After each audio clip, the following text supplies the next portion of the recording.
What's poppin', gamers? Video games. I think they're pretty cool. One could even say I'm becoming a fan.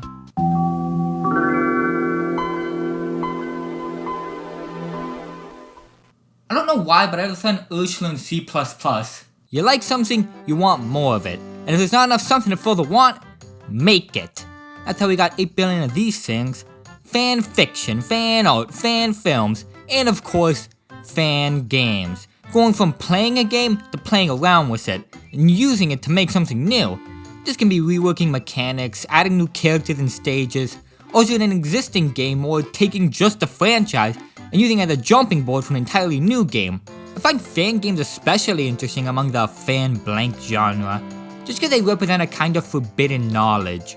Like, yeah, I don't know how to draw good fan art, but I know how to put pen to paper.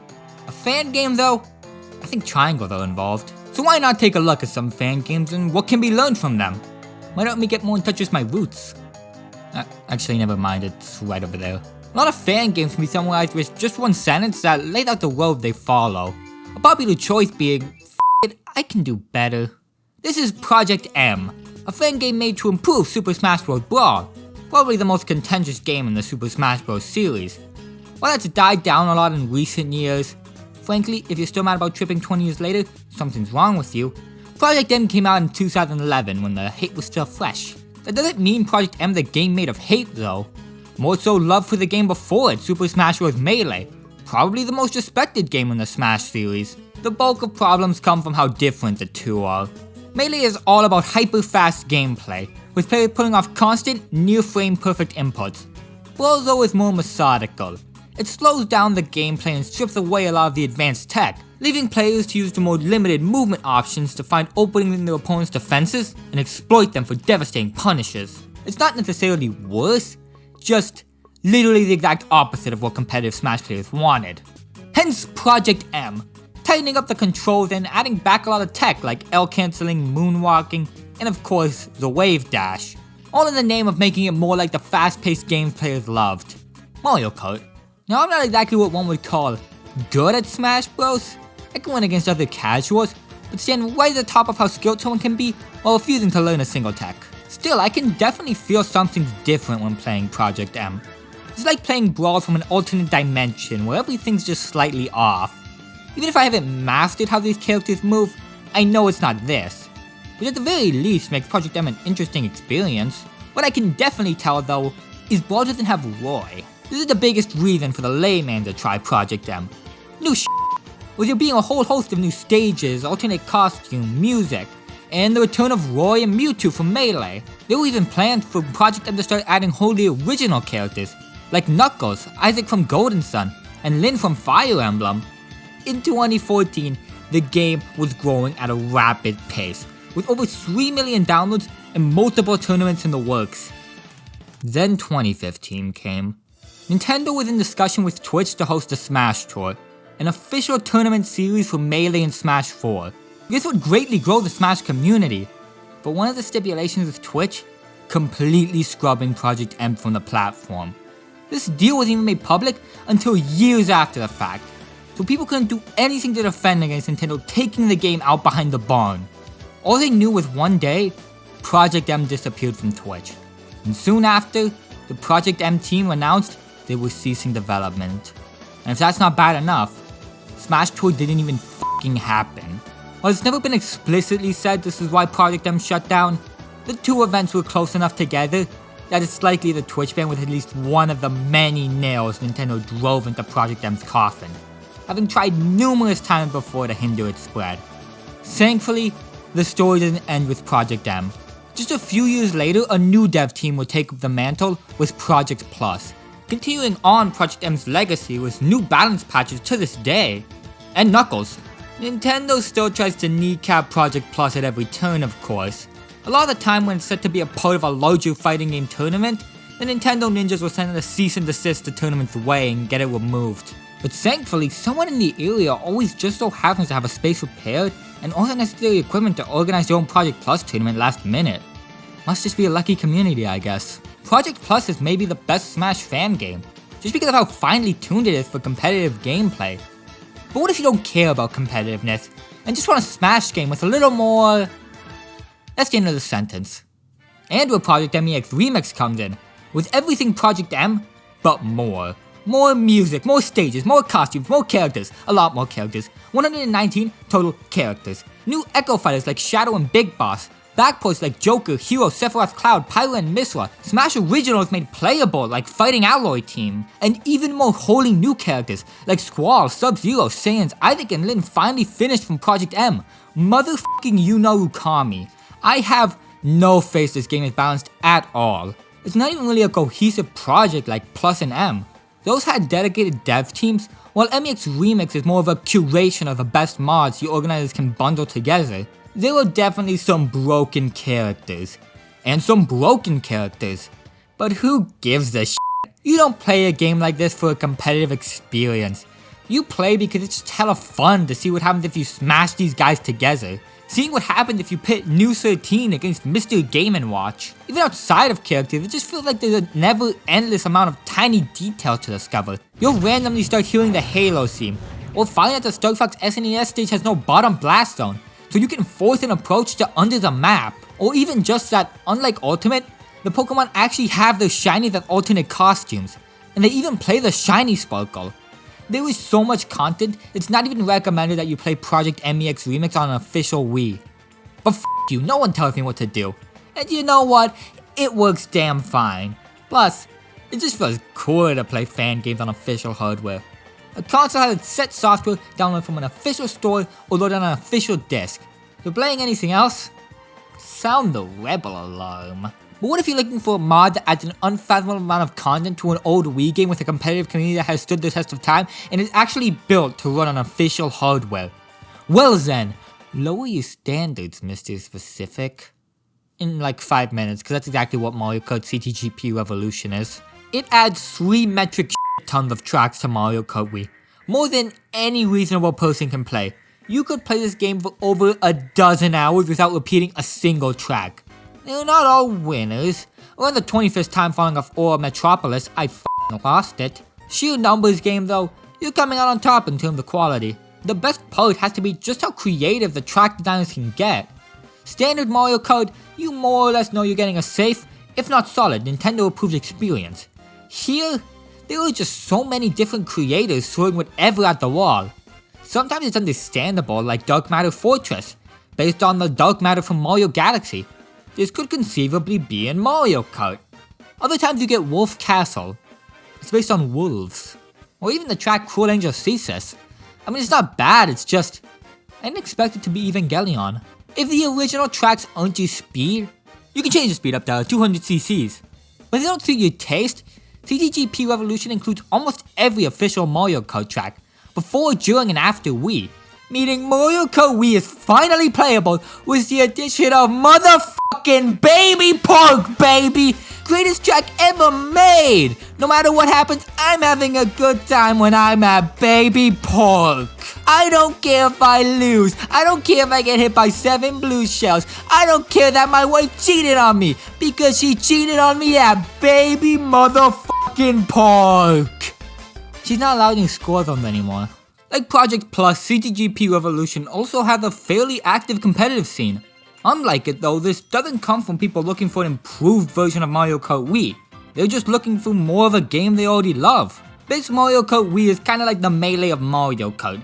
Being an older game in the franchise, people still choose to play because they don't like changes made in later installments. Most notable, item balance. In 7 and 8, you can comfortably cruise in the lead for a bit, fending off the occasional red shell. But in Wii, every second is a fight for your life, as bullet bills and shells fly every which direction. But after a while, the community figured out where the best points on tracks to use certain items are to get the best results. Which is kinda the problem. This happens with any game that's around long enough. It gets solved. The game becomes less about reacting on the fly, and more about memorizing the optimal move for any situation. Someone on Reddit found out that if you use your bullet bill at these points on Coconut Mall, it will last longer. And if you didn't memorize them all, tough shit. Which is why I think CTGP Revolution has an online community. The absurd amount of tracks makes it almost impossible to memorize the optimal spot to use every item on every track. Bringing things back to just, who's the best driver? Not me. Plus, like I said, this is all optimized for original hardware. It's actively laggy on computers. primarily for the online community.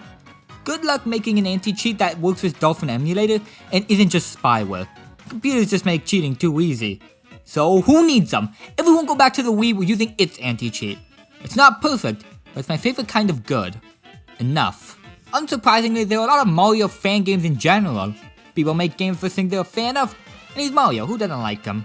A prime example might be one of the most fanned games in history, Mario 64. Not only does it have a lot of people who are fans of it, being considered one of the best games of all time and all, but the game's also been completely decompiled back to its source code, making it much easier to work with. This allowed for the creation of games like Mario 64 Co-op Deluxe. It adds a ton of quality of life features, like widescreen, different characters, and even analog camera movement. This dog shit camera is the biggest reason I never considered Mario 64 close to the best 3D Mario game, just because of how much it pisses me off. So this change alone makes Co-op the definitive version of Mario 64 for me. Other than playing on one of my 13 original copies, 78 copies of 3D All-Stars, or my 32 Nintendo Switch Online subscriptions that I and every other person playing Mario 64 Co-op have legally purchased, of course. Oh yeah, it also has online multiplayer up to 16 people. I would have tried it, but all my friends were busy that day. That's not where the definitivity stops though, because the game's also really easy to mod, so you can add more fan games on top of it. Like Mario but it's Minecraft, Mario but it's soccer, Mario but he has a shotgun, Mario but with gore, Mario but he's schizophrenic, Mario but it's Shadow, and Mario but you're Miku. Every game's better with Hatsune Miku, no! Do these really count as fan games though? You can make a case for something like Gore Mario. That rearranges a lot of the levels to add insta-death everywhere, basically being one of those unfair Mario games, but in Mario 64. Most of them though, are still core Mario 64, but with like one thing added. This is the tricky thing with fan games. Where do you draw the line between them and mods? Because most fan games are mods, but at least mods are fan games. To me, a fan game is a basically new game built on the original, while a mod is just a few additions. You can make the case that CDGP Revolution is just Mario Kart Wii with additional courses, but you could also say that since most of it's new, it justifies fan game status. What about Project Plus, which is mostly just some gameplay tweaks? It definitely feels like a new game, but does that elevate it above Mario with a shotgun? Let's just use Occam's razor to cut to the chase. If it's got a new name, it's a new game. And Mario 64 Co-op Deluxe comes with one such case pre-installed. Super Mario Star Road. This carries over pretty much just Mario 64's gameplay and graphics, because every stage and the 130 stars in them are brand new. It was made with the goal of being a direct sequel to Mario 64, with Bowser discovering the Star Road which he can use to deploy his minions throughout the Mushroom Kingdom. Creating a new game is very ambitious for a ROM hack like this, especially when considering that it came out in 2011, over 10 years before Mario 64 Co-op, and just 3 years after the first ever Mario 64 fan game was released, being the Missing Stars in 2009. This only had 38 stars, and nothing close to the full world scene in Star Road. The developer of Star Road Skelux actually made a level for the Missing Stars, and you can definitely see how being in the Mario 64 fan game scene since its inception paid off, with Star Road still being considered one of the best. It just also pisses me the f*** off. It makes the mistake of thinking Mario 64's controls are good because they're precise, when in reality, it's the exact opposite. The entire game was built around being close enough. The devs tried making them super precise, but found it just wasn't fun. So instead, the game kinda assumes where you're meant to jump, and then gives you some leeway if you're off a bit. Even the way Mario turns is close enough, with him doing this weird little semicircle most of the time. Sure, you can be precise, speedrunners prove that more than anyone, but I feel the casual player more so uses Mario 64 as a virtual playground, running around in the wide open areas. That's why stages like TikTok Clock, which require tight movement, are so annoying. Star Road though, is mostly TikTok Clocks. Every time I watch Mario, well Tedo, but close enough, walk right off a platform as I turn, I get closer to losing it. And when I'm doing an 8 red coin stage and I get 7, just to die to some bullshit. That's it, I'm radicalized now. Why did you kill the president? Luigi. And this is also why it's so hard to talk about fan games, man. Because on one hand, I can't just be positive the whole time, that's boring. But also when nitpicking fan games, I feel like, wow, how dare this full game made by one guy for free not compare to Nintendo's official offerings. How dare they not amuse me! Especially because I still really like the game. There's something oddly calming about really hard platformers like Getting Over It and Jump King.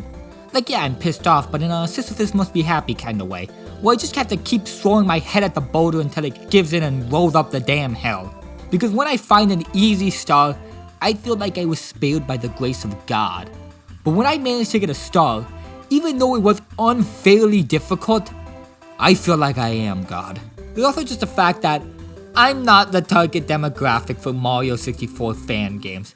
They're generally even harder than this, because they're made for super fans who have played the original so many damn times, they felt the need to make new content for it. And for those people, this game is difficult enough to be challenging, or not being unbearably— oh, Jesus Christ! I forgot I still had that on. There's also a lot of extra content, like a whole hidden stage for getting 120 stars. Too bad I'll never see it. I beat Bowser, that's good enough for me. And keep in mind, this was just the beginning of Mario 64 fan games. If you want to see what the present day looks like, take a gander over at Mario in the Multiverse. It's Peach's birthday! And for it, EGAD made a machine to travel the multiverse. Only for fucking Bowser to come in and mess it up! Just like he always does, and break the fucking space-time continuum. That bitch! I hate him! I hate him! He wants everything! It's like fucking coal! A fucking coal! I need a new dad! From there, Mario used to collect 80 stars across the gaming multiverse, and save up enough money to buy the final piece needed for EGAD to rebuild the multiverse machine, which is currently being scalped by Morshoe. Like how I tried to pre-order the Switch 2, only for scalpers to get them all. Except Carl. Carl got one.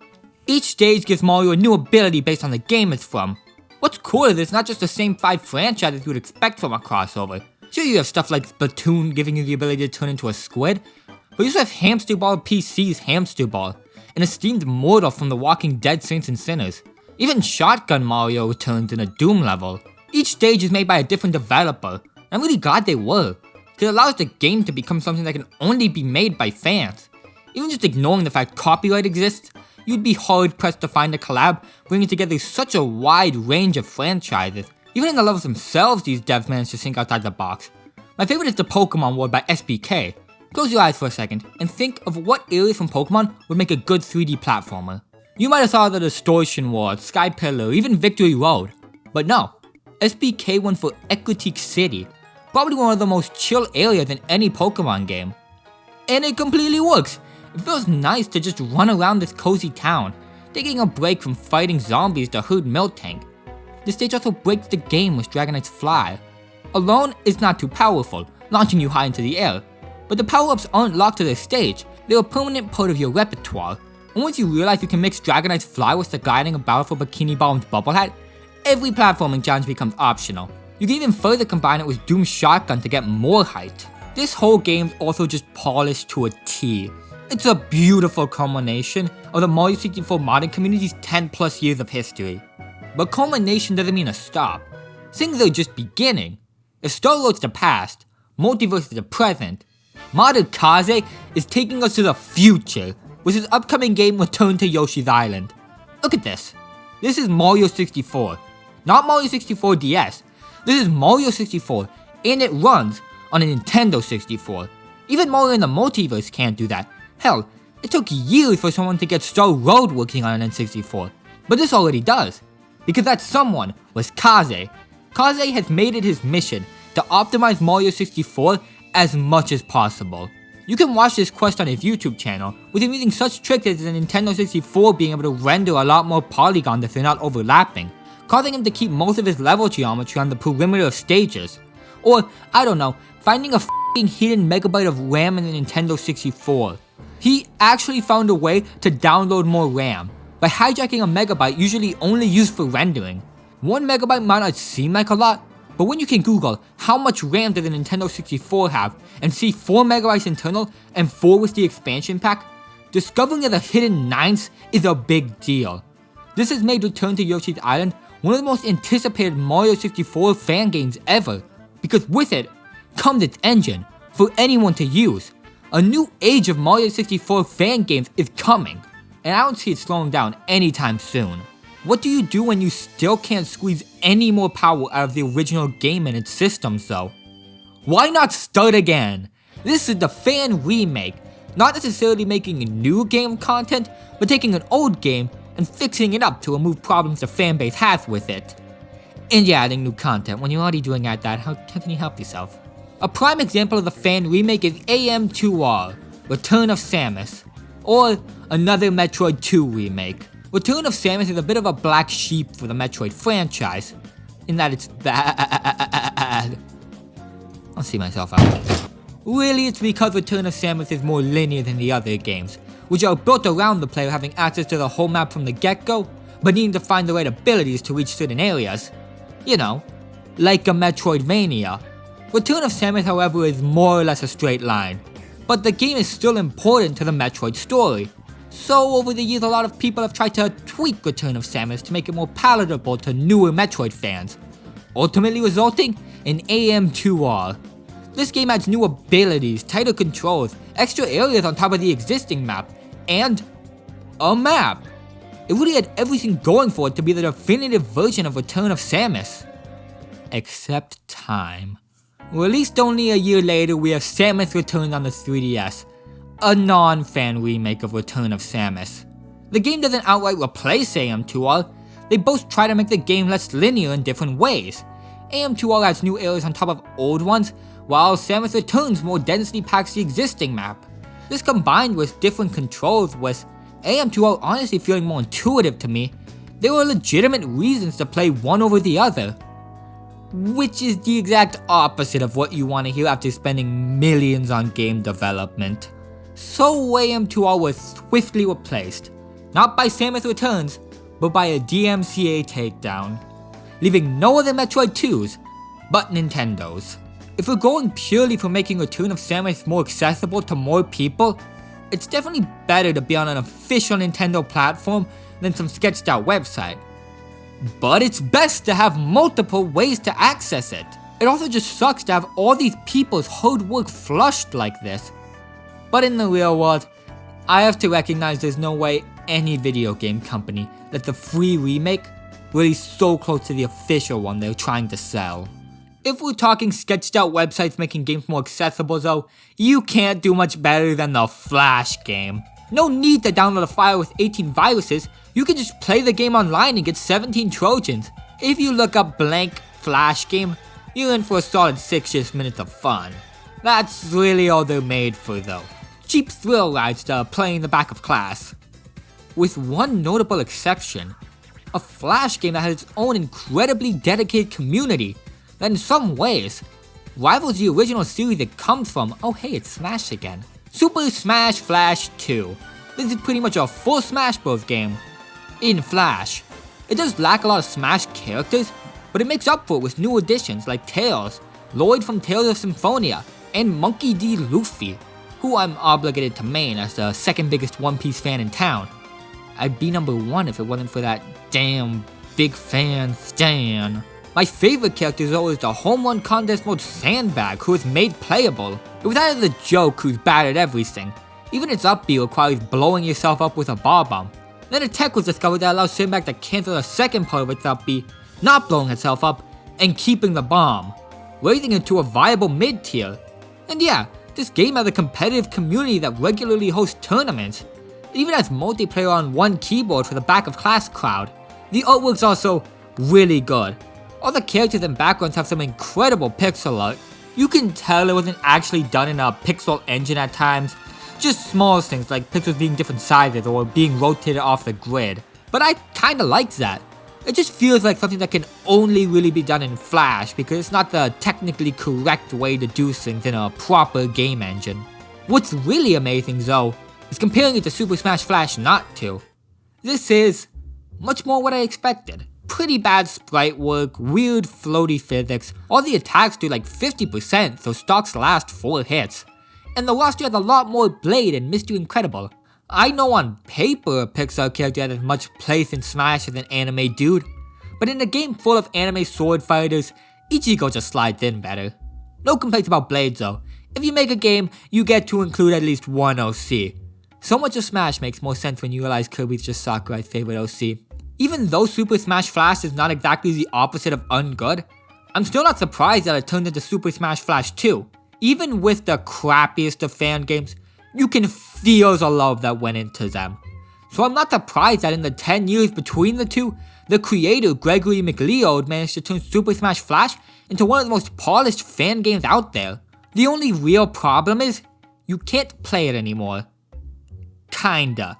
Flash shut down. Everyone knows this. If you didn't, sorry you had to find out this way. I know he meant a lot to you. You can still download the game and play it, and it still gets updates to this day. There's even teasers of a potential story mode coming in the future. But downloading it kinda ruins the whole magic of Flash games, being games you can play anywhere with no setup. If you want to play Super Smash Flash 2 in your browser, you need to find the right website at the right time, and if you get lucky, you can play with only some glitches. Either way though, I've noticed a general decline of people playing this kind of Flash game. In my experience sitting in the back of high school classes instead of talking to people, I saw a lot of games like 2048 and Snake, which, yeah, they're both cheap thrills, but one felt more substantial, you know. The other's just a distraction from your own thoughts. It's like how mobile games went from specially crafted games for mobile like Cut the Rope, to I'm on the subway and have no Wi-Fi, let's play Flappy Dunk. People just used to care more about quality back in my day, I guess. Damn it, Cat Mario. This might be one of the most popular Flash fan games. It's one of those Mario but unfair games I mentioned earlier. No, earlier than that. Basically being one of those unfair Mario games, but in Mario 64. Thanks. It's just popular because people thought it was funny to watch Let's Players get mad at it. Actually playing Cat Mario, it is the definition of cheap thrill game. It's kinda clever sometimes. Like in World 1-2, getting a mushroom causes you to grow so big you fall through the stage, then later you have to go on an enemy to create a staircase to reach the end. The problem though, is that it requires a bunch of precise platforming, and the controls are shit. So it doesn't feel unfair because you died to random bullshit, it's unfair because it sucks. Also, unfair Mario, same thing. And the worst part is, that's the point, man. I can't even be mad at the game, I'm mad with it. This game's trying to piss me off, and it's working. This is more what you can expect from Flash games, and to a greater extent, fan games in general.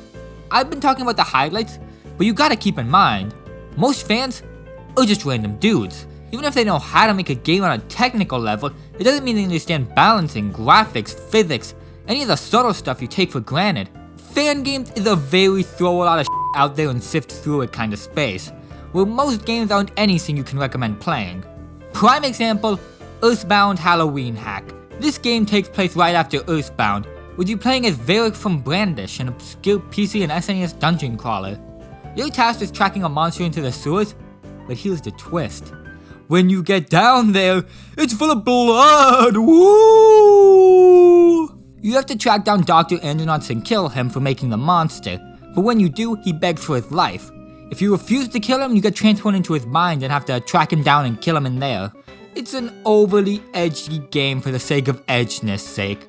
So many enemies and locations have random gore just because. It's also punishingly difficult, to the point the ROM hack's creator Radiation felt the need to include a full strategy guide that breaks down how to beat every enemy in the game, which sometimes just straight up tells you to stop and grind for 20 minutes. It also does that thing every quirky Earthbound-inspired RPG does now, where it questions the player's morality. Are you sure you want to kill Andronauts? Look at him beg for his life. You could just turn off the game, you know. Does he have to die? Yes, that's how games work, stop being overdone. It has some funny writing at times, outdated at others, but mostly, it's everything you'd expect from a poorly made fan game. Okay, what the f***? Shockingly, Radiation isn't the guy's actual name. His real name is Robert F. Fox, but his real fake name is Toby Fox. The reason this game is so cliche meta Earthbound-inspired RPG is because he made that incredibly popular with Undertale. Earthbound Halloween Hack was just one of a few Earthbound ROM hacks he developed, with it being made for the 2008 Starman.net Halloween Funfest ROM hacking competition, winning the labor category, as punctuated by my what the f***. Earthbound Halloween Hack is also the first use of Sand Sea Megalovania, appearing in the final fight against Dr. Andronauts. Toby himself looks pretty negatively on the game. That's the only reason I felt comfortable ripping into it so much. Even then, I was a little harsh for dramatic effect. Because yeah, it screams edgy game made by a 17-year-old, but you can also see the buds of Toby's writing style beginning to blossom. It's an interesting game for any hardcore Deltarune and Undertale fans who want to see where things began. You might even notice some other similarities, like these flowers in the magic can, or how Chris is pretty much hyposimic Valak. Toby would disagree with anyone saying to play Halloween Hacks though, as he's not very proud of it. Which yeah, it's natural for anyone to look negatively on their old cringy art. But personally, more than an example of a bad fan game, I see Spot Halloween Hack as an example of how, if you want to make something, just do it. If you don't know how to write a novel, write a short story. If you want to make video essays but don't know how, make crappy Minecraft videos. And if you don't know how to make a game, make a ROM hack. And yeah, you probably won't like it in the future, but it gets you closer to making something you can be proud of. Starting from Halloween Hack got Toby to a point where he's making games other people are making fan games of. Like Undertale Yellow, a full game based on the last human in the underground before Frisk. You know, them. You can even reuse stuff you did like later. Look at Megalovania. Toby knew he hit out of the park with that song at least. So he reused it in Homestuck and later in Undertale, where it could be fully appreciated. And now this song from a crappy Earthbound fan game is in Super Smash Bros. If you want a story of someone who just kept moving up through fan games, you can't find many better than Toby Fox. But you can find a lot of people who've moved back. We've done remakes, time for the fan demake, taking a game and cramping it down to lesser hardware. One such demake is Halo 2600 for the Atari 2600. Now, I shouldn't have to tell you this, but this isn't a direct port of Halo to Atari. I don't think that's possible. I think because I know what people can do and it scares me. It's instead what Halo could have been if it was made for the Atari 2600. Being a short adventure style game with a few enemies and one boss fight. It got a lot of buzz when it came out, primarily because it was made by former head of Microsoft Game Studios Ed Fry, though he had left the company by this point. Because of the buzz though, the game was shown at a Smithsonian exhibit, and even got a few official releases on Atari 2600. A reimagining isn't what most people think of when they're in a demake mood though. A more direct demake would be something like Super Mario World NES. This is a pure demake, no way around it. It's Super Mario World on NES. It has some graphical problems and an epilepsy warning worthy amount of flickering, but everything works. Even Yoshi, who was originally planned for Mario Bros but had to be scrapped for hardware limitations. This is an impressive fan game, haven't you caught on by now? I'm lying for dramatic effect again. Mario World NES is not a fan game. It's the more dreaded bootleg. Released in 1995, it was made by Hummer Team. They developed Chinese games and made a lot of demakes for the Famicom. I feel like most people know this by now, but you can't just release a game in China. So what happens most of the time is developers work with Chinese game studios to get their games released over there. This is why games like Plants vs Zombies and Minecraft look completely different in China. These studios add their own content. It also meant consoles were hella hard to get in the 90s, with the exception of the Famicom. While you couldn't get real ones, bootlegs were incredibly popular all the way into the 2000s, which allowed Hummer Team to step up, freeing China from tyranny and giving the people their right to Mario. Though they themselves were stationed in the independent nation of Taiwan. While a lot of Chinese versions have enough content to be considered fan games, I don't think they can count when they're made for profit. I mean, I'm sure someone at Hummer Team liked Mario, but the guys who made Mario Wonder probably like Mario, and if we call that a fan game, we're 3 small steps away from anarchy. They also made the game Kart Fighters, a Mario Kart fighting game built off their remake of Street Fighter II The World Warrior, which again, anyone else made it, I would call it a fan game. But I can't do that when the game's made for money and not being a fan. Especially because when fans do remake something, it's not gonna be what you expect. SNES to NES, pfft, too predictable. Why do that when you can go the route of Doom? Will it run Doom might be my favorite joke in any gaming community, with the goal being to run Doom on anything with atoms. Like a DS, Game Boy, Motorola Radio, calculator powered by potatoes, a red box, grocery store scale, ATM machine, 2006 RS Media Robot, PDF file, Google search bar, Majora's Mask, pregnancy test, E. coli cells, and rat neurons. This even inspired the official Will It Run edition of Doom and Doom 2, complete with a copy of the game, the soundtrack on cassette, a Kako Demon figure, a Kako Demon Tamagotchi that plays Doom, all coming in a box that can play Doom and Doom 2. It's almost cool enough to make me forget Limited Run is the devil. My favorite part is there's no real reason it has to be Doom. It helps that being made for 1993 office computers, Doom can run on almost any modern electronic. That's true for most old games, and doesn't really help with rat neurons. People don't make Doom run on anything because it's easy. They do it because it's funny and people like Doom. And people like Doom because Doom's fucking cool. People are always asking, can it run Doom? But never can Doom run it. The answer? Still yes. Not only is Doom very demakeable, but the game's level creator can be used to make new fan games. A popular trend in Doom 2's heyday was people making their own houses, like myhouse.wad. It's just some guy's house but he filled it with demons. It has a fair amount of problems though, mostly continuity errors. Stuff keeps changing locations. If you leave the house and come back in, the demons respawn. This room can't logically exist in space and the exit's gone. If you're playing blind, this is your first sign that myhouse.wad isn't a normal Doom 2 level. That or how when you die you go to the hospital before reviving. That or how the level is always 3 times larger than the entirety of Doom 2 and isn't a .wad. myhouse.wad is actually a full game about an ever-changing house, where you're having to collect different PNGs in order to unlock the level's one secret, ending the game. It starts out simple enough. This was a PlayStation, now it's an Xbox. This area was blocked off, now it's open, stuff like that. But soon you'll be falling down the bathtub to enter the pool rooms, walking across a sky bridge, falling down holes to enter an abandoned hotel, all while the house constantly changes. It's inspired by the book House of Leaves, about a house that's bigger on the inside than out. It also draws inspiration from a lot of online liminal spaces and even the backrooms, which can be reached by no clipping out of the level. The way the house constantly changes, seemingly at random but always in controlled ways, makes the game really unlike anything else. It doesn't feel like you're moving from one level to the next, but that you're an explorer, diving in the depths of this impossible house to find the secret it holds. The game was shadow dropped on the Doom Ward forum, with the explanation that the creator's childhood friend recently died, and among his belongings was a floppy disk with a Doom recreation of his house on it, which he then polished up before releasing. This is most likely not true. The game comes with a Google Doc about its development, which is also not true, being written more of the story than a real development log, describing the creator slowly going mad with his dreams ending up in the game and discovering areas he doesn't remember making, as well as just treating the two friends as characters in a story instead of how you treat real human beings. There's also evidence that the game was made by a team and not an individual. None of that really matters though, because you don't need to know the story to enjoy the game.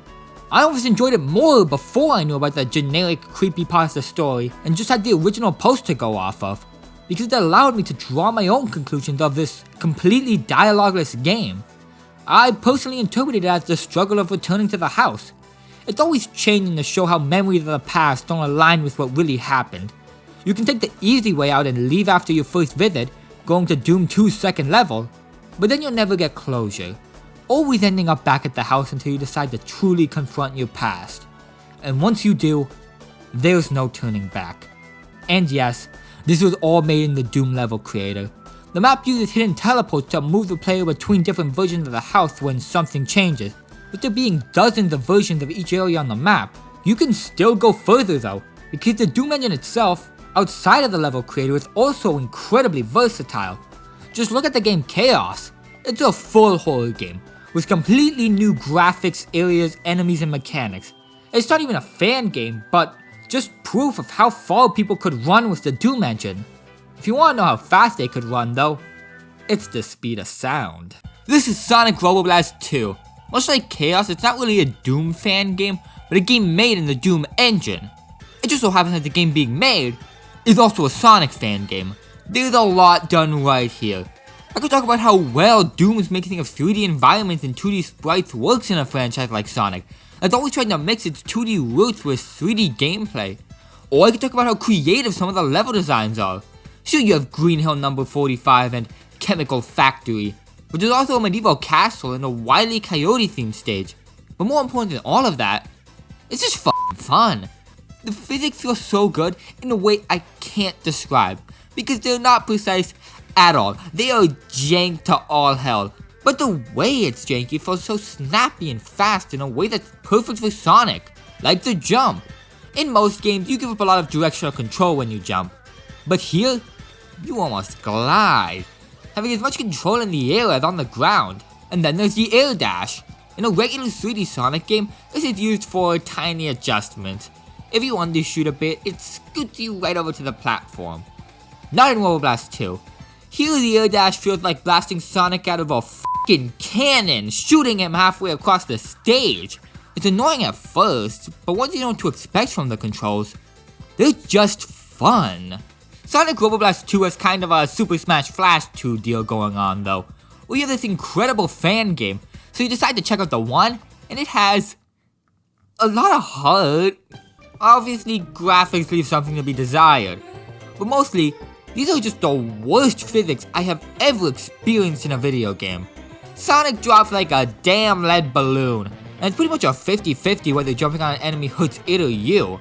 Just like Super Smash Flash though, you can feel the love. And unlike Smash Flash, in just 2 years this game's creator Johnny Warbank went from this to having the first Robo Blast 2 demo out in 2000, damn. This game was last updated in January, by the way. I don't know how better to express the love that goes into fan games than the fact that this game has probably been worked on longer than you've been alive.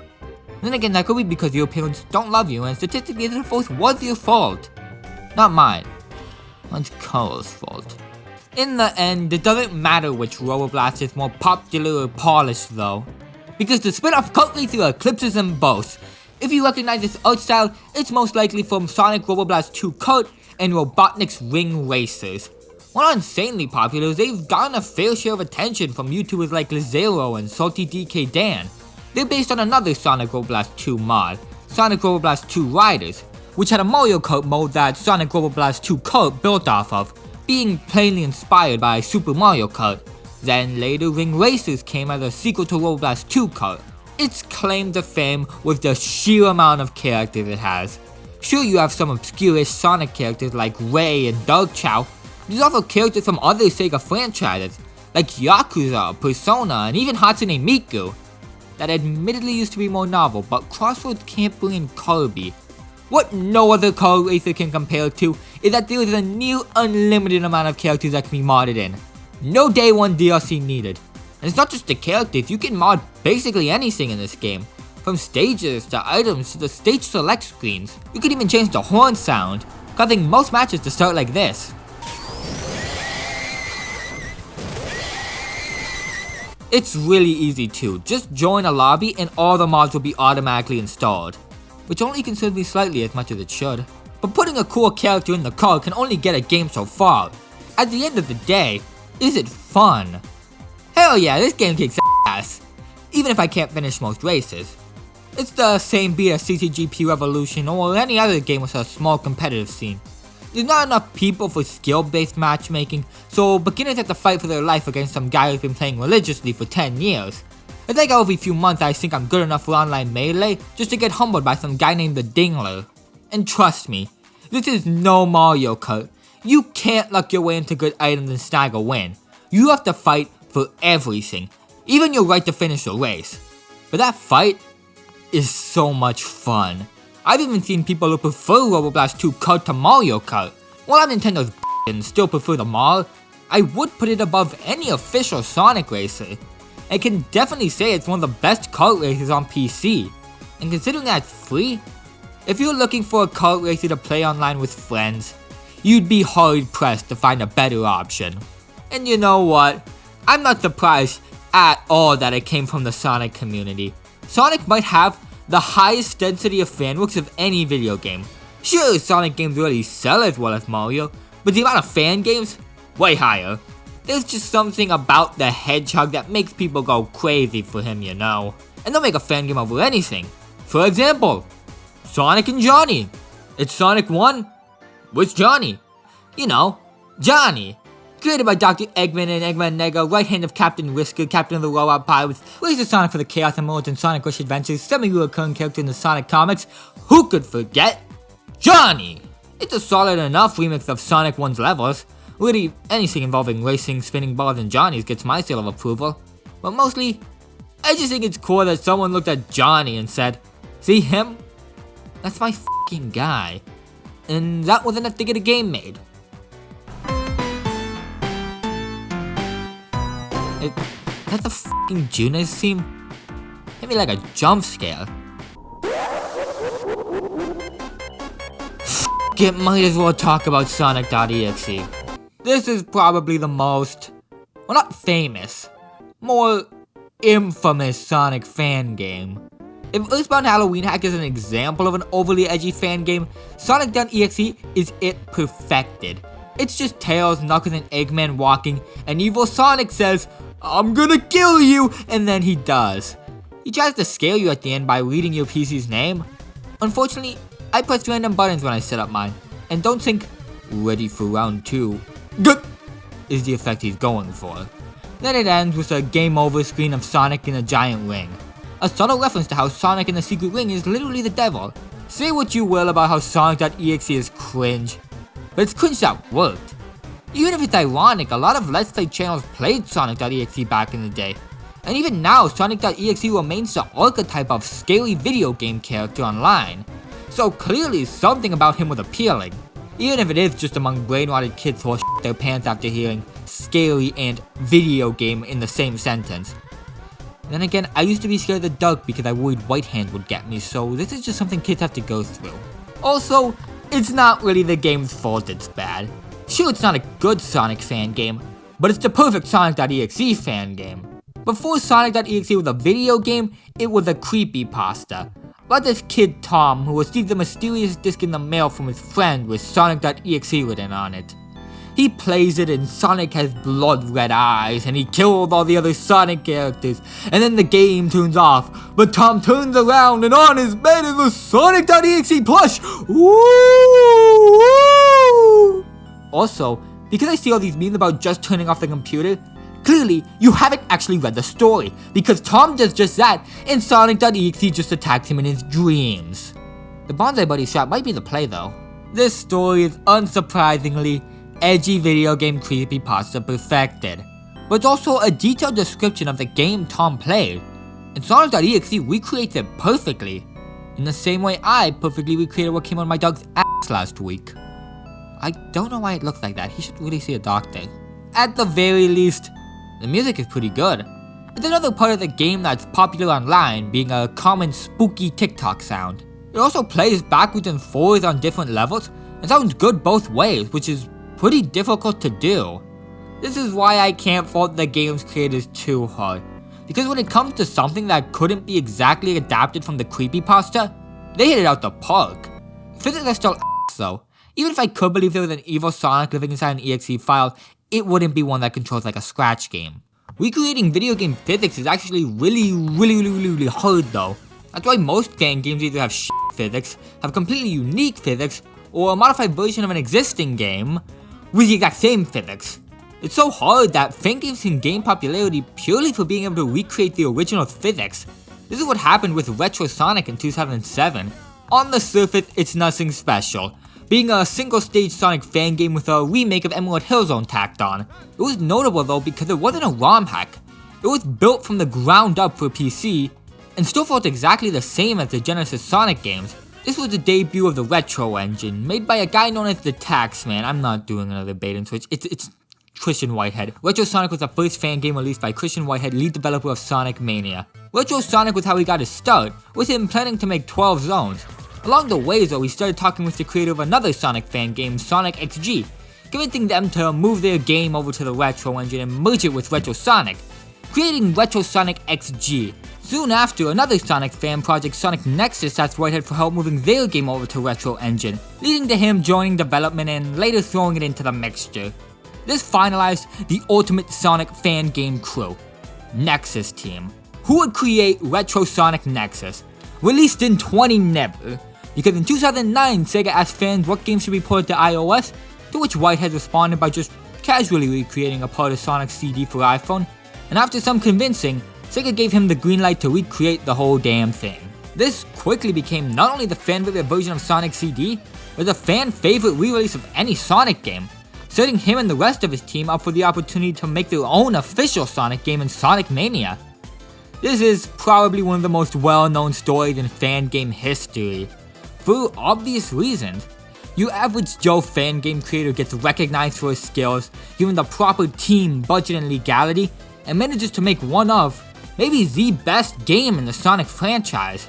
Nowadays, Christian Whitehead and his team are pretty much the go-to 2D Sonic guys, even recreating all of the Genesis Sonic games in 2022 with Sonic Origins. I think the reason it's so well known is also just because it showed something that people have been saying for years, that video game companies need to hire more fans. A statement I couldn't disagree with more, except that I agree. Kinda, I don't know, it f***ing depends. This whole video game companies need to hire fans thing used to be a more popular idea. Thankfully now it's really only used as a joke paired with some video of Mario in Unreal Engine 4. You see, that's the problem with hiring fans. A lot of them are f***ing stupid and don't know what they want. They just combine thing that's popular with thing they like. So you have people think that they want everything to be a hyper-realistic open-world game flooded with Blender Bloom effect. Or the opposite. You have fans who never want anything to change. That's why as much as I love Project Plus, I would f***ing hate if they made the next Smash Bros. Game. I like the direction the franchise took after Melee.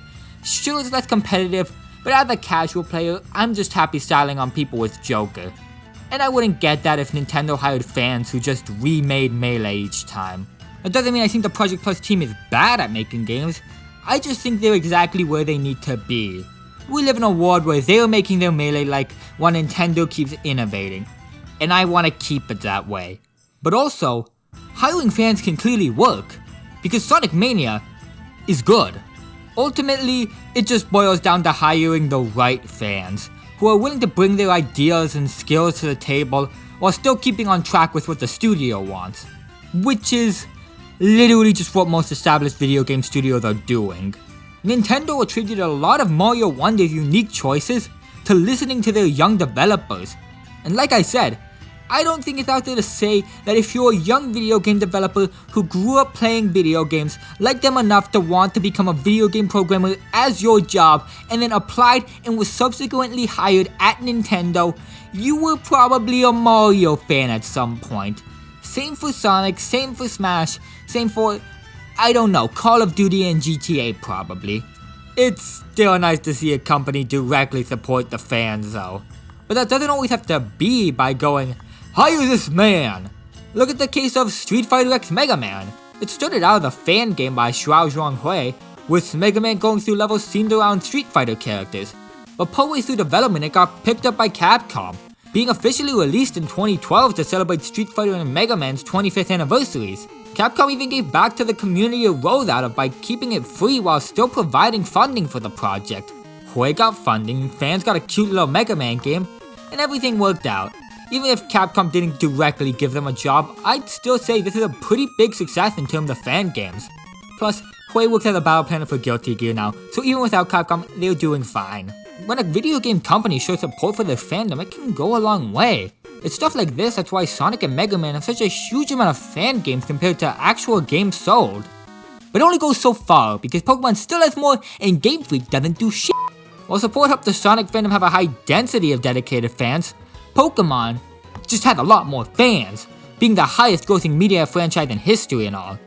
If most fan games can be described with one sentence, well, Pokemon's serving consecutive life. Because there's Pokemon, but there's sweet Pokemon, but find the One Piece. Pokemon, but with you and me. Pokemon, but make it edgy. But this, but that, but win, but you show right into, but this still all Pokemon. Pokemon, but make it hard. Pokemon, but make me hard. Who wrote this? Pokemon, but with a Cramorant. Pokemon, but inside Minecraft. At least 27 tons and more to see. To play every single fan game is my destiny. Pokemon, but it's a roguelike. Pokemon, but it's a different roguelike. Pokemon Emerald, but really small. And who could forget Pokemon with bronze? There's so many for two reasons. People make fan games for things they like and things that are easy. And any if fan was 2 hours and half a brain can make a Pokemon fan game. I still have it, I just keep it in a jar now. I'm sure making a good Pokemon fan game is hard, and making the tools that make making a fan game so easy is probably even harder. But after an hour or so of YouTube tutorials, I could start swapping assets, changing text, and otherwise hacking the ROM. I did get a virus though, so don't do that part. I did this as a part of my Twitch streamer phase. Basically, I watched Ludwig's video on the Mogul Platinum Nuzlocke and decided I wanted to stream a Nuzlocke and then edit into a cool video too. I lost once, ended my streaming career, and moved on to ripping off Scott the Woz. What I came up with though was the Sprite Lock.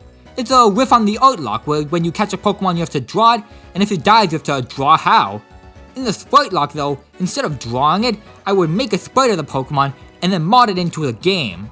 I also planned on naming the Pokemon after viewers, but only had like 3 of those, so after that I just started making stuff up. Dude, the Kricketot was pretty cool though. Hi, if you're still here by the way. Hope you're having a good day. If anyone wants to steal this idea, please do. I still think it has a lot of potential, I'd just rather see someone else do it than do it myself. Same way I'd rather play ROM hacks from actually skilled developers than my own. And for that, let's look on over at Pokemon Renegade Platinum. It's a hack that aims to make Pokemon Platinum more difficult, giving all the bosses competitively viable teams. To balance it out though, the game also gives you a lot of gift Pokemon to make it easier to build your own team, like all the starters and some pseudo-legendaries. It also remixes some stuff to make it more interesting. Some changed typings, different abilities, adding in fairy, and even completely original story events to catch legendaries or add new boss fights. It was made by legendary Pokemon modder Drayano. Renegade Platinum's his most famous work, but he also made Blaze Black, Sacred Gold, Storm Silver, and even Mogul Platinum, which he made for Ludwig as an easier version of Renegade Platinum. 15 failed runs and 238 deaths by the way. His hacks are popular for being actually fun difficulty hacks for the average player. A lot of people just give all the gym leaders a team of level 80 legendaries and call it a day. In comparison, Drayano hacks don't feel unfair, just difficult, requiring more strategy than the average Pokemon game. This was one of the first Pokemon ROM hacks I ever played, with playing it on original hardware being the reason I modded my 3DS. And I f***ing love it, man. I've played Pokemon Platinum so many times, since I was conscious basically. And the way Drayano changed it up just makes it feel like the definitive version of Pokemon Platinum. By the time I learned how to play ROM hacks, I was finally gaining the ability to critically think about RPG mechanics somewhat. And let me tell you, I felt like a genius when I realized Renegade Platinum gave Infernape Iron Fist, which combined with the newly added Fire Punch move tutor, could turn it into a handheld nuclear bomb. Even the tiny changes are perfect. Just stuff like having all these Pokemon I don't normally get to use is fun. I never had an Aerodactyl before, but it ended up being a speed blitzing monster. The newly fairy type Meganium is a f***ing wall, and since some of the boss fights have legendaries, I could bring my own without breaking the game. The only problem with Renegade Platinum is I don't know how to play it right. I know it's made for the Nuzlocke Raw set, but I don't have the ability to plan, so instead I just repeat each fight until I learn their attack pattern and then how to counter them. Basically, I play Pokemon like Punch-Out. And I f***ing love Punch-Out! Man, I f***ing love this game! I love it so much, I brought it to prom! No one else would go with me. The game's even compatible with a lot of other Pokemon Platinum mods, so you can further tailor it to be your definitive experience. Personally, I also added the 60 FPS mod, Pokemon Following Platinum, and the individual color variations mod, which is a combination I saw of in a video by Purple Thunder. I can't recommend Renegade Platinum enough if you like Pokemon Platinum. It's not reinventing the wheel or anything, but it sure does make for a smoother ride. But we can go further! Renegade Platinum is a nice wheel, firm, smooth. Slap it on a family car, take you where you need to go. But Pokemon Infinite Fusions, this shit's made to steamroll. It's a fan game of Pokemon Fire Red and Leaf Green that lets you fuse Pokemon. Now fusing is nothing new. Ideas of it have been around as early as episode 19 of the Pokemon anime, The Ghost of Maiden's Peak, where Ghastly creates an illusion of a Venusaurus. Since then there's been numerous fan games where you can catch fused Pokemon. What sets Pokemon Infinite Fusions apart though is you can fuse infinitely. Other fusion games have a set amount of pre-made fusions, while Infinite Fusions has 501 Pokemon that can be fused to create 251,001 different species. You can fuse anything, like Kyurem and Reshiram, Kyurem and Zekrom, even Kyurem and Kyurem. Most of the fusions are done by an algorithm that combines the Pokemon's head and bodies, a lot like these online fusion generators that have popped up over the years. But the game's magic lies in the custom sprites, handcrafted for certain fusions. There were over 100,000 unique sprites contributed by almost 6,000 different people in the Infinite Fusion Discord and Reddit. 6,000. Nintendo barely has 7,000 employees total, but through the strength of the Pokemon community, 6,000 people combined together to make art, for no reason but the love of the game. While a lot of these are small edits of the algorithmically generated ones, there is no shortage of truly impressive artwork here.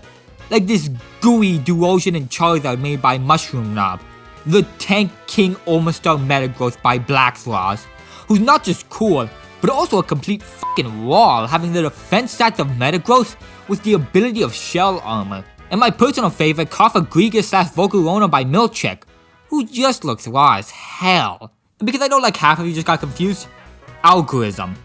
Algorithmically generated, not AI generated. AI generated art is when you type in a prompt, it steals every artwork ever uploaded to the internet and then burns down half a forest to make the worst looking art you've ever seen. While an algorithmically generated art is just take the body of this Pokemon and put the head of this Pokemon on it. Well, I'm not gonna pretend I'm some computer scientist who completely understands the difference between algorithms and AI. I do know that these kind of Pokemon fusions have been around since like the 2010s, so I'm pretty sure it's at least not AI art in the way we think of it these days. AI art is actually completely banned from being used in Infinite Fusions. They just chill like that. The fusions alone would make this a stellar fan game. But the devs went even further, because it's everything around them that makes it clear Pokemon Infinite Fusions is the ultimate combination of everything Pokemon. There is just so much. There's new story beats like Team Rocket trying to create Zapmode Kuno from the manga, Colress returns to make special 3-way fusions. There's so many more legendary events, like a dive spot leading to an underground labyrinth with Kyogre, or a Team Rocket warehouse where you battle Team Plasma Grunts to get Genesect. You can get the Azure Flute to catch Arceus, and then take it to the Sinjoh Ruins to get Dialga, Palkia, and Giratina. And you can get to the ruins because the game does a reverse gen 2 and lets you travel to Johto, where there's a whole new set of gyms. Like Price's gym that's themed around hockey, which I of course excelled at because as a Canadian, hockey's in my blood. I still bleed by the way. And it's all capped off by Mount Silver, where the player finds a time vortex that takes them to the future to fight gold. This game has so much clear love for every facet of the franchise that you just can't help but smile. I played this game entirely in the back of class during my senior year of high school, and it is honestly one of my best high school memories. And I was bullied for a reason. While most of the game is incredibly polished, you can still see tiny cracks at times. Just little things like stairs having weird collision or the battle background having different sized pixels than the player. Nothing game ruining. In some ways it even adds to the charm, but they're just small reminders it was made by a group of people doing it for free instead of an actual dev team. This is pretty much always going to be the case for fan games. Unless you want to move to Thailand to circumvent international copyright law, you're going to be releasing your game for free. And if your game's free, how do you hire developers?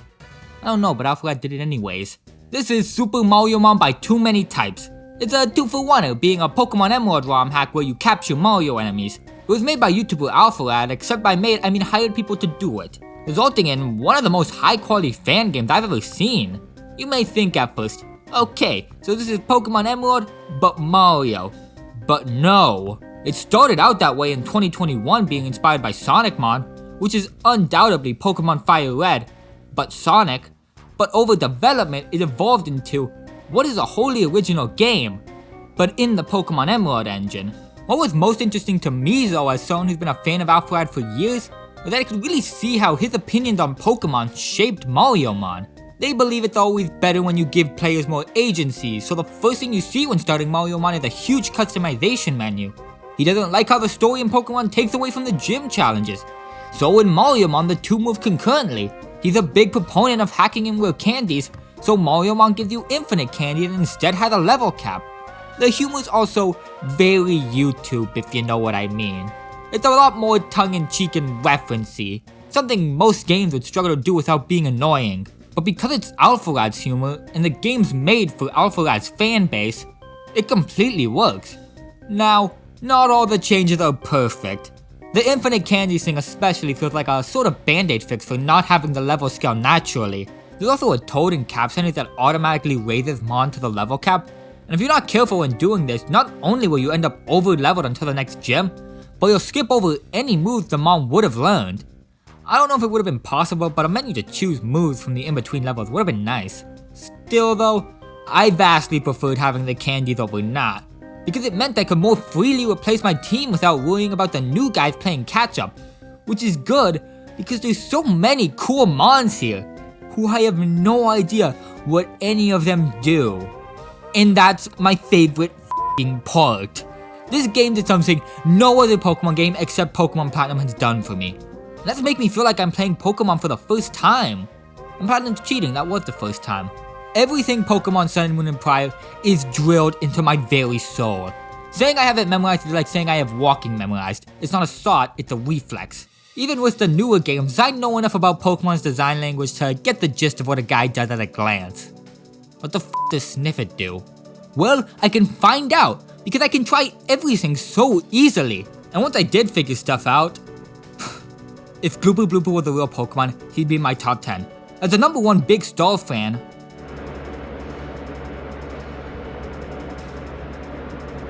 Acidomo Toxic made me unreasonably proud of myself. I also just have to mention, this might be the most colorful game I have ever played. Everything about it's just so damn bright and happy. Maybe it's because I played it right after Earthbound Halloween Hack, but going from Toby's Edge Fest to Mariomon, it felt like Alpharad busted out every color imaginable. I say Alpharad like it was just them, but really, he was just a producer. Which raises the question, why do I consider Mariomon a fan game when something like Cult Fighters isn't, even though they both generate revenue? The easiest answer would just be Alpharad's a Pokemon and Mario fan. But also, there's just no way they made any money off this. Because the game is free, any profit would have to come from the YouTube videos he's made on it. And I highly doubt ad revenue is paying for 3 years of game development. But let's check anyways.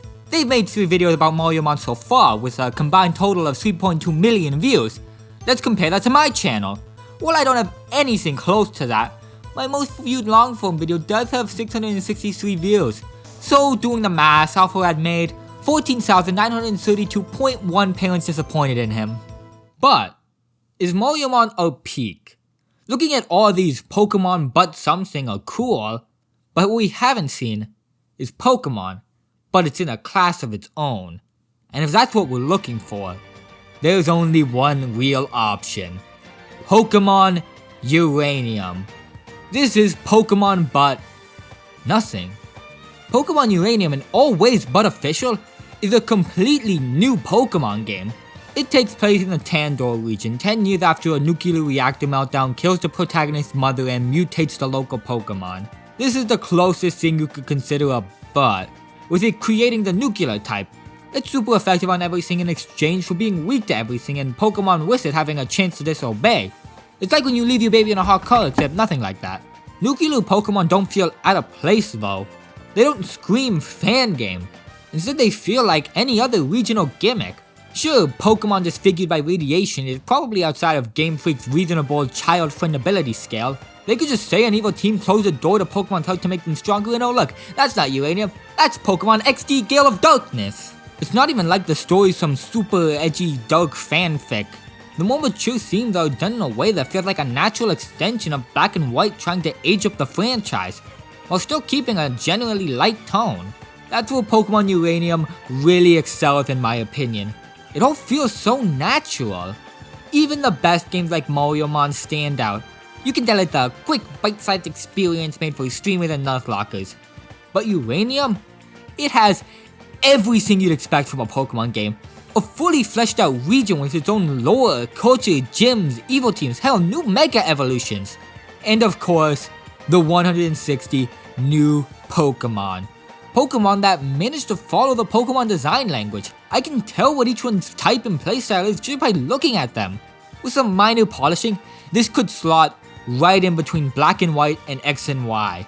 But it doesn't need to, because you can make the case that it's better than both, pushing the boundaries for Pokemon while Game Freak grew more comfortable in them.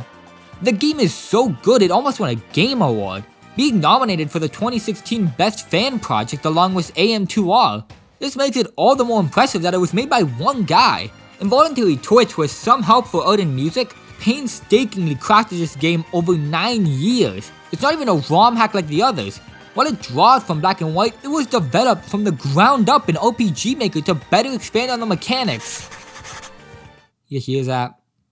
That's the sound of signing your own death warrant.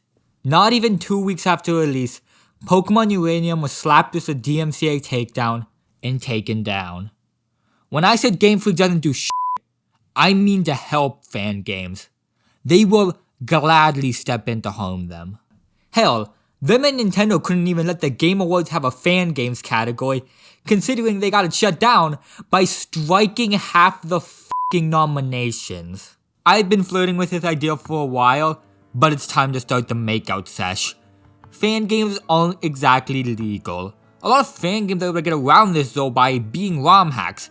The fan games developers release a patch and it's up to the player to get their own game file. For example, I can download Project Plus all I want, it won't do anything until I put my Brawl disc in the Wii. The developers themselves aren't technically committing copyright infringement because they're not distributing copyrighted material. If someone decides to apply the patch to a less than legal game ROM, then that's on them. Pokémon Uranium though, isn't a ROM hack. It was made in RPG Maker XP, a game engine used for... Actually, you, take a guess. Because of this though, every Mankey and Ekans and Gyarados is one more count of copyright infringement. You may say Pokémon Infinite Fusion is an RPG Maker game and that never got shut down, and to that I say, shut the f*** up. Like actually, shut the f*** up. All a fan game can really do if it wants to be safe is hope to fly under the radar. Because if they get a cease and desist, that's game over. Even if it's legal. In Canada, a 2-day trial can cost $21,894. Fan game devs can't afford that, but you know who can? Game Freak, Nintendo, and they can afford as many days as it takes to get what they want. They can also just find other means. Needing a Brawl disc is enough for the courts, but it doesn't stop Nintendo from trying to crush Project Plus at every turn. What it seems is that some game companies, namely Nintendo and Nintendo adjacent, feel they're competing with fan projects. Pokémon Uranium was likely targeted because of all the attention it got. When it came out, there was a bunch of people talking about how it's better than anything Game Freak had done in years, maybe ever. Scarlet and Violet sold 10 million copies in 3 days. Of course it did. Because the people downloading a fan game are already super fans of the franchise. They are going to play the new game no matter what. Also do you know how hard it is to play a fan game? I wanted to play Project ME-X Remix on my Wii, to prove I'm not a p***y. First I had to mod my Wii, easy enough. Then I needed an SD card to load patches, also easy enough. Except the Wii is a 20-year-old console, so modern SD cards need to be formatted in a specific way to be read. A way that isn't supported by most formatting software, so I had to dig around online for an hour until giving up my morals and asking ChatGPT, which told me to enter a specific command into the Mac terminal, which formatted the SD card. Except Macs can't read this format because they're shit. So I take it over to a crumbling Windows laptop because desktops don't have SD card slots anymore, and now I can put the game on it. Except Project MEX Remix only works on SD cards 32GB or less for some f***ing reason. So I go to Best Buy, but surprise surprise, when you can get 256GB for $30, no one's buying 32 gigs unless you're doing dumb shit to Wii. And when no one's buying, Best Buy's not selling. So I go home, order it online, wait a week, and finally I can play the game. And I still own Ultimate because of course I f***ing do. Who is gonna do all that unless you already play Super Smash games? The people going through all that trouble are the super fans, the big spenders. They don't just buy every Pokemon game, they watch the anime, buy the cards, the toys, the f***ing Pokemon Hawaiian shirts. I feel like just from a business perspective, it has to be way more profitable to keep those people happy and spending than to keep up this imaginary competition with fan games. That's what Sega and Capcom are doing when they support their fan game creators. Sadly though, they kind of have to. When Sonic Mania came out, Sonic was in the middle of its longest cold streak in history. And Mega Man, well, not quite a corpse yet, he was gonna be. Being so good at keeping their fandom happy is what allows these companies to work through periods when their games are lacking.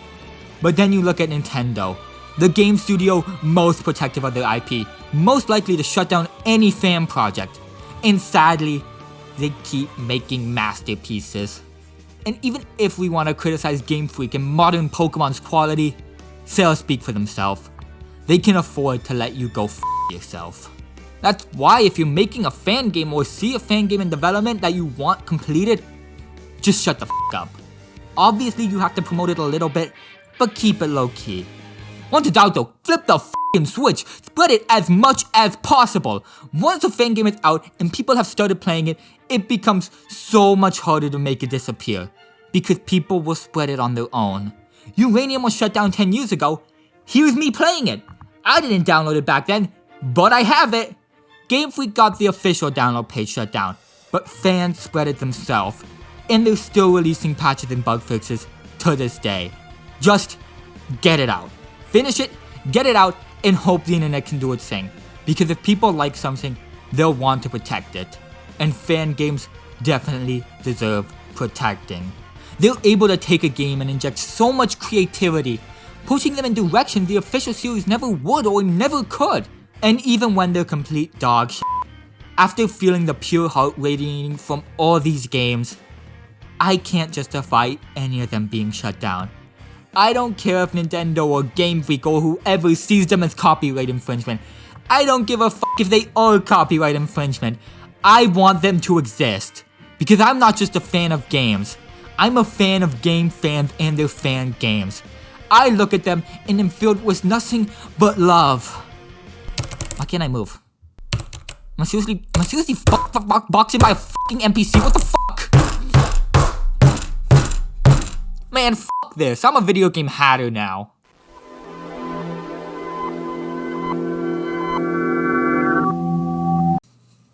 Much better.